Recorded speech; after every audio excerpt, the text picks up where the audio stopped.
It's not a surprise that if you want to make money, a lot of it, you cannot simply rely on your job. That paycheck you get at the end of every month isn't enough to cover all of your expenses. No wonder why you get into a debt every now and then. But honestly, there aren't many options that you see in front of you. I mean, you're not born into some kind of a royal family where you're showered with cash. You did not get the chance to go to a prestige business school, and the financial world seems so complicated to you that it's not for you at all. So it's absolutely normal to feel lost. You haven't been taught to make money independently other than working for someone else. That's why here in this video, we will take a look at some of the principles that if you understand, you will most likely find your path to financial independence.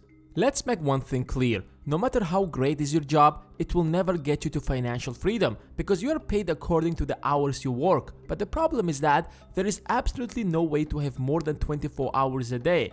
So if you try to get a higher paying job, your income will still be relatively limited. Therefore, looking for a better job isn't really the best option. Just a little disclaimer here. Of course, get a better job if you can. But the point is, in the long run, it's not the best strategy to become financially free.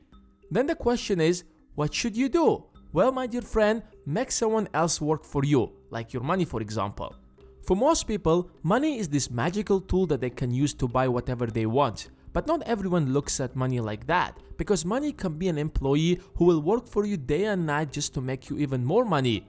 As weird as it sounds, it's the reality. In other words, it's known as investing, which word you probably already heard. That's why the gap between the rich and the poor is constantly increasing. The more money rich people make, the more they invest.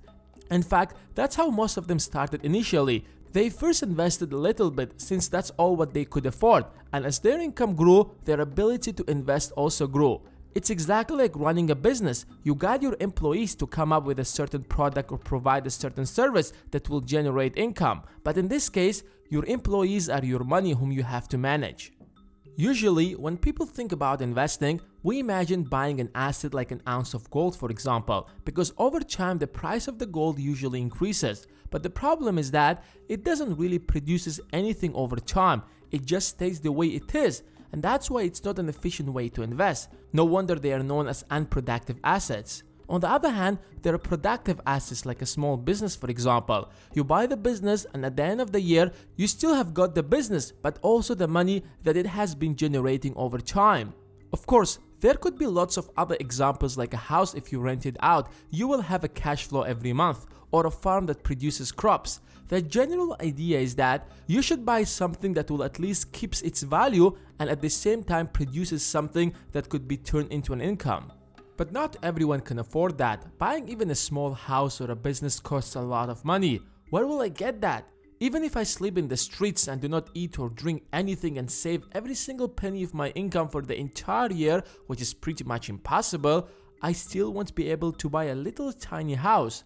Well, that's why we have a place called stock market. Since business is worth millions if not billions of dollars, they are divided into little stocks that almost anyone can afford them.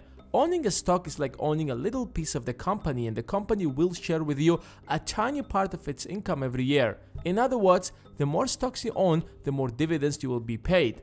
Of course, it's not as easy as it sounds, so make sure you learn first how the stock market works before you throw your money in, otherwise you'll find yourself broke in no time.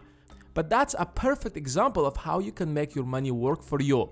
You should not necessarily get into the stock market, you can get creative and try something absolutely different. I remember a friend of mine once started buying containers and renting them out to companies, people, and whoever needs them. They don't cost much, but at the same time it's possible to rent them out for a good sum of money if you know how to do that. In summary, focus on building more streams of income. When you spend your money on getting a productive asset, you will have a constant flow of money. It might not be much in the beginning, but with each extra stream of income, you will have more opportunities to buy more productive assets. And now it's your turn. What do you think is the best investment you can make? Let me know in the comments below. And as always, hit the like button if you have enjoyed this video, and if you don't want to miss the next video, then hit the subscribe button and the bell besides it. Thanks for watching, and I will see you in the next one.